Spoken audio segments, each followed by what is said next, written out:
Hello दोस्तों, Dalip Hindi shorthand classes में आपका हार्दिक स्वागत है।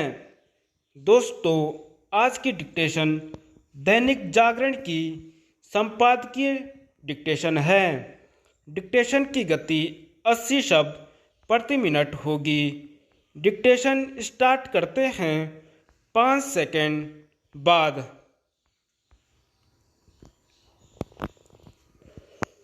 एक और ट्रेन दुर्घटना। बंगाल के बांकुड़ा जिले में एक मालगाड़ी ने दूसरी मालगाड़ी को जिस तरह टक्कर मारी वह इसलिए गंभीर मामला है क्योंकि इसी तरह ओडिशा के बालेश्वर में भीषण हादसा हुआ था जिसमें करीब 300 यात्री मारे गए थे। यह ठीक है कि बांकुड़ा जिले की दुर्घटना में कोई जनहानि नहीं हुई, लेकिन यह सामान्य बात नहीं कि 25 दिनों के अंदर उसी तरह दो ट्रेनें टकरा गईं जैसे बालेश्वर में टकराई थी और जिन्होंने ट्रेनों के सुरक्षित संचालन पर गंभीर सवाल खड़े किए थे। यह गनीमत रही कि बांकुड़ा में दो मालगाड़ियां टकराईं। यदि इनमें से कोई यात्री ट्रेन होती तो अनर्थ हो सकता था क्योंकि टक्कर बहुत भीषण थी। इस टक्कर में एक मालगाड़ी का इंजन दूसरी पर चढ़ गया और कई डिब्बे पलट गए।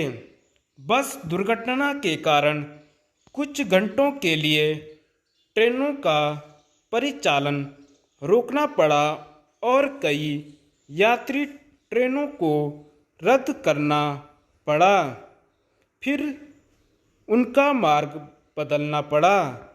इससे हजारों यात्रियों को परेशानी हुई।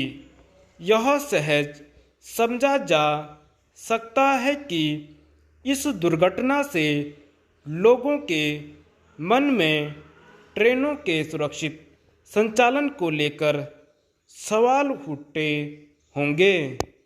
बांकुड़ा की दुर्घटना के बारे में यह बताया जा रहा है कि एक मालगाड़ी का ड्राइवर संभवतः इसलिए सिग्नल नहीं देख पाया क्योंकि उसे नींद आ गई थी।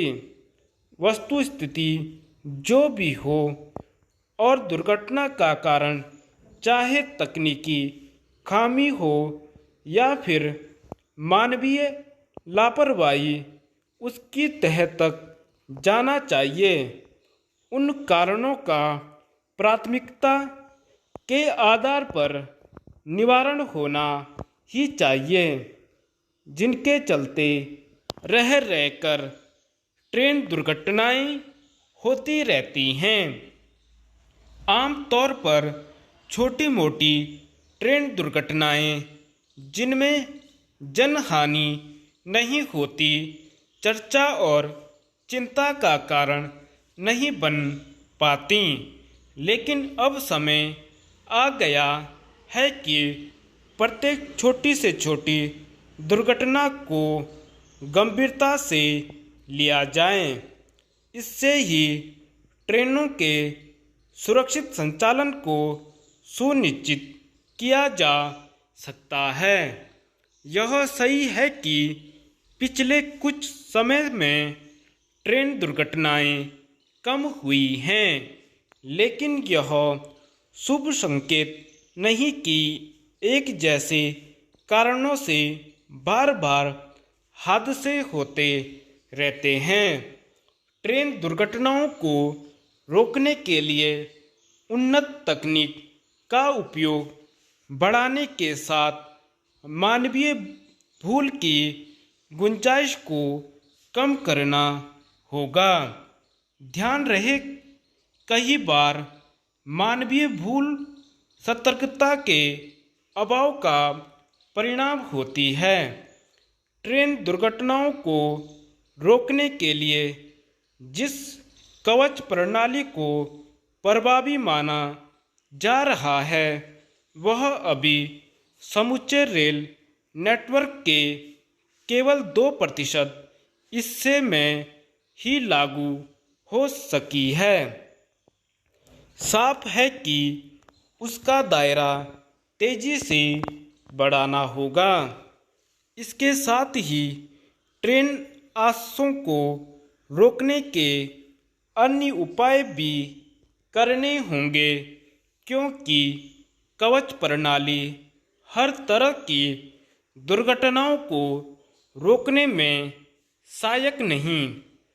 ट्रेन दुर्घटनाओं को रोकने के मामले में हमें जापान सरीके देशों से भी सीख लेने के लिए तत्पर रहना चाहिए, जहां ट्रेन 8 से 9 के बराबर होते हैं।